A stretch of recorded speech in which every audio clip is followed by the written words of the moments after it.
আজকের ফার্স্ট ব্লগে কী কী করলাম সেটাই শেয়ার করি, চলো। Hello everyone, good morning. আশা করছি তোমরা অনেক ভালো আছো, আমি অনেক অনেক ভালো আছি। আজকে আমার প্রথম ব্লগে আমি সারাদিন কী কী করি সেটাই তোমাদের সাথে শেয়ার করব।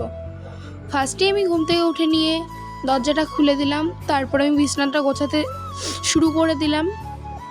এখন কালী পুজোর সময় ঘরটা ভীষণ এলোমেলো, সেটাই পরিষ্কার করে নিচ্ছে আজকে। যেটুকু পারবো তোমাদের সাথে শেয়ার করছি, তোমরা আমার সাথে থাকো। এখন আমি বিছনা চাদরটা পেতে নেব, ভালো করে গুছিয়ে তাড়াতাড়ি করছিলাম। সকালে এমনি ঘুম থেকে উঠতে অনেকটা লেট হয়ে গেছিলো। সারাদিন গাইস ঘুমাই আর খাই, খেয়ে খেয়ে শরীরটা কি বানিয়েছি দেখো গাইস। তারপরে আমি একটু ঢং করে নিলাম ক্যামেরার সামনে, ফ্রেশ হতে যাব। তারপর আমার সামনের শোকেসটা এত পরিমাণে বাজে ছিল, আমি ওটা পরিষ্কার করে নিলাম তাড়াতাড়ি করে। এমনি অনেকটা দেরি হয়ে গেছে। দেখো গাইস পুরোটা গোছানো হয়ে গেছে। এখন কেমন লাগছে, প্রথমে কেমন ছিল এখন কেমন লাগছে। তারপরে আমি একটু এইদিক ওইদিক করে সব কিছু করলাম। তারপরে আমার ফেস ওয়াশটা নিয়ে নাড়তে ঘুরতে আমার ডেস্টিনেশনে পৌঁছে গেলাম, যেখানে আমার সকালবেলা প্রতিদিন যাওয়া লাগে। তারপরে তাড়াতাড়ি করে ব্রাশ করে নিলাম,